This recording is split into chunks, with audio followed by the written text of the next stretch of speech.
WSU students have been speaking out about the health services provided to them on campus. Many are frustrated with the lack of care and the constant misdiagnosing. Living in the Palouse can be challenging for students who often find themselves sick or needing care. The lack of on-campus options has left students discouraged to visit their on-campus clinic, as the quality of care seems to be low. Personally, when I went in last semester, I felt that I had symptoms of strep throat and asked them to get swabbed for strep, and they refused to swab and said that they didn't think that I had strep and it wasn't necessary.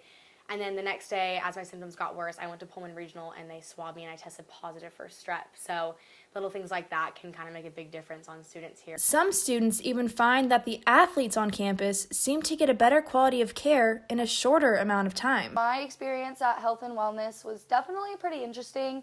I had just had a common cold, needed some antibiotics, and it took me about a week to get in to see a doctor.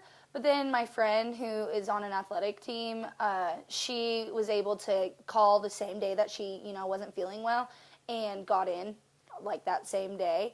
And so it was just kind of, difficult to understand why the Health and Wellness Center decided to prioritize her over me, seeing that we're all students and we should all get equal rights. The biggest problem? Students feel like they are not being heard when they explain the severity of their symptoms. Last year, I thought I had pink eye, so I went to Health and Wellness, and a doctor refused to see me, and I was checked out by a nurse, and she told me that I did not have pink eye. The next morning, I woke up with a swollen eye and had to go to the ER, and they determined that I did actually have pink eye and gave me the medicine that I needed. Students who don't have transportation rely on the on-campus facility, as it's the only one in walking distance.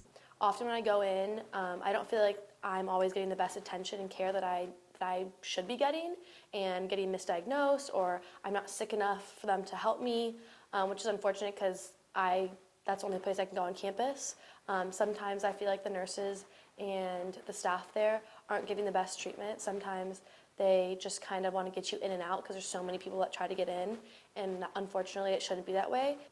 If you take a quick Google search, you can see Cougar Health Services is rated 2.5 out of 5 stars. But what's more impactful is the students' reviews. After searching for reviews of Cougar Health Services, over half of the comments are extremely negative, ranging from students being misdiagnosed, asking for real doctors, rude staff, and students leaving the office untreated. Although some students have had problems in the past, sometimes all it takes is a second chance to receive better care and form a relationship with a doctor who you can trust. I went to Health and Wellness my freshman year, where they actually misdiagnosed me when I knew I had a sinus infection, and instead they just said it was a viral cold.